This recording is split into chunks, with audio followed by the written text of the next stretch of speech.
Emma. How's it going? Yeah, not too bad, thank you. Good stuff. So Emma, we're out here today for a bit of a catch-up with yourself. You're now over here in Peterborough, is it? Just outside Peterborough? Yeah, so we're sort of Hemington, Northampton, sort of Sheer, Cambridge border. Yeah. So Emma, you're working with Measures Farms now. The big difference, I suppose, for yourself, really, considering you're such a John Deere woman, you're now driving a Fendt. Yeah. I'm not gonna lie, I really like them actually. Really like them. They're quite comfortable compared to the John Deeres. The suspension has a lot more like movement in it. I don't really know how to explain it. It's sort of when if you've got like a slight unlevel patch of ground, you tend to find with John Deere's and a lot of other brands there's almost like a stop, whereas the Fendt just seem to flow a lot better. And like I say, the comfort, well, I've never driven anything so comfortable, if I'm completely honest. And they pull very well, and the cabs are quite nice and quiet, apart from with these rolls on. Yes, the rolls are quite a loud implement. Yeah, I mean, they've got a lot of good, I don't know the full ins and outs of what, I don't know if it was just a spec that we could do or it comes as standard, but, we've got the options so you can have your, you can change the options so you got your spool valves where you want them set up, and to be able to have a spool valve on the back, it makes a lot of help when, we've got hydraulic top link. So it helps with adjusting things like that rather than getting in and out, which can be a bit of a nightmare trying to put machines on. Do you think you're a converted woman now? Hard to say. I'd love to have one on things like silaging to see how the gearbox would keep up, because it's got a really nice smooth gearbox. Yeah. And to try it on other things rather than just, because I've only really had it on like drilling and things like that, and it's been fantastic. I can't really comment to say I'm fully converted because I've always had John Deere's, and I've still got a lot of love for them, but the Fendts do make it a lot more comfortable. Yeah, because you have tried a good variation in the John Deere's as well, because obviously you did a good bit with the 7530s and you've made it all the way up then to the 9RX that we saw you in last year.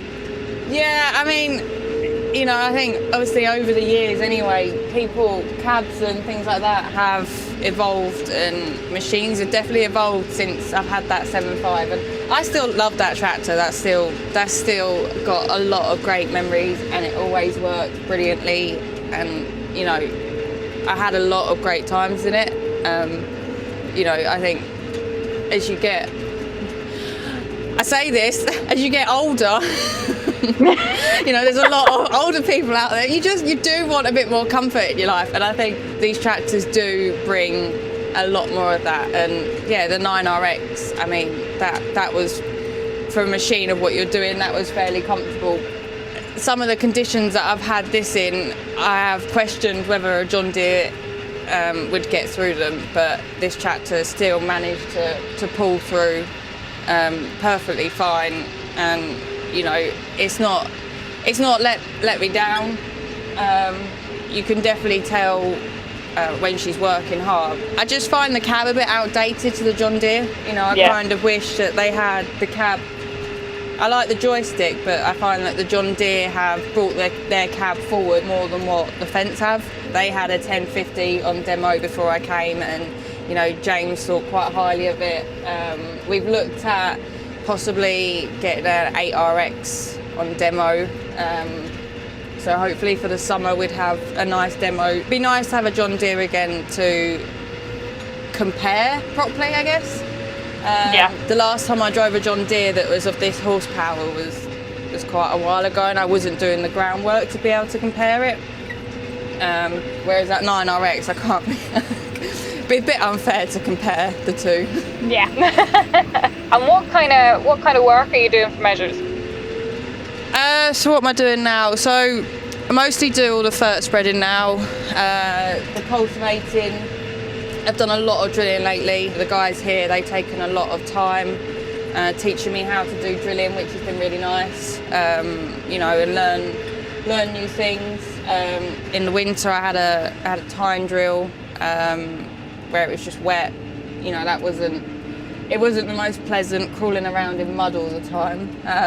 So this spring, it was actually quite nice to be able to drill in the dry. Was it peas you were telling me that you were drilling into this one? Yeah. So I finished this off yesterday. I put peas into this yesterday. So we're just going to roll it down now. So hopefully this will help lock the moisture in so they actually have a fighting chance of growing. Put that in, and then Neil, he does the spraying and the combining. He's going to come behind a bit later on today and put the pre-em on it. You know, the weather's not exactly looking great next week, so hopefully it'll lock a bit of moisture in, it'll break down some of these bigger clods and sort of squish it all in, and then once we've combined it next year, we'll just cultivate it, and you know, they tend to make quite a nice seed bed afterwards, so fingers crossed, by the time we come to drill it and cultivate it next year, it'll be the perfect seed bed for wheat. So obviously it's big tillage ground up here. You're actually saying earlier that you're going to be missing one of your favourite seasons of the year. Yeah. I mean, it's going to be, this year's going to be a bit different for me. I'm not going to do half the stuff that, you know, I've been used to doing. I've missed calving this year. Really loved my calving, and obviously silage. I will be missing out on silage, which it does devastate me a little bit because I love silage, but you can't have it all every year. And I guess if I want to learn new things, I need to step away at some point, and you know, when the opportunity comes round again, that's when I have to go for the opportunity. But I can't have it all. You can either just be a stickler and just stay in one section and be happy with that. But you know, I think especially as being in an industry where it is so diverse, you need to be able to diverse as well. You're literally you're learning from the soil up, really. Yeah, and I think as well you're always worth more. I mean, it always looks a lot better on your CV, and to be able to do a bit here and there, you know, it makes you more better for an employer in the future, and you're not just stuck in the same old boring thing, because you can go out and do other things. If the opportunity's there to learn something else, I think it's always good to go with the opportunity. I mean, it's always smart to take the meeting, as they say. And these guys here are giving me a great opportunity. They've really looked after me. I can't say a bad word about them. They taught me welding, which is great. I mean, I couldn't weld before. Well, I could weld, but it looked like pigeon poo, so it was. So it wasn't exactly something to be proud of.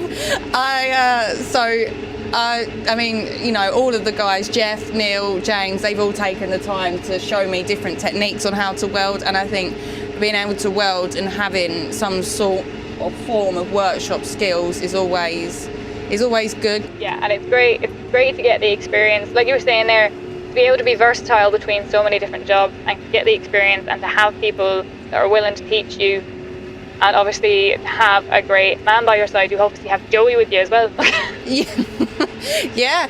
I mean, he is the boss. I'm quite lucky that he can come to work with me every day. I love having him with me, especially in long days. It's nice to have a little cuddle throughout the day sometimes. Yeah. Well, that's it, because like obviously it can be a really lonely job to have. So to have a little cab dog or just a little buddy that's able to come with you is a real lifesaver. Yeah, and I mean, it sounds silly, but he also gives you a reason to get out of the cab, because, you know, I used to, there's been times where you just don't bother getting out because all you know is you've got to get on, but he's a reason to get out and actually have a bit of fresh air and actually stop for a minute. Well, that's absolutely brilliant, Emma. It's been lovely catching up with you. Yeah. And it's great to hear about how much experience you've been able to gain over the last few years. Yeah, and you. It's been good to catch up with you too. That's brilliant. Thanks a million. See you later. Cheers. Bye.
I'm praying I'm not alone in this air of hope. 'Cause I'm in love, you're a star, burning bright in my heart. We're going away, get your bag, check the tag, decision is made. Lock your door, need no more, it's already paid. Cancel your mail for a ride. It's a journey for life and I'm your ride. Hang on, we'll be long gone. Hang on, I cannot go wrong.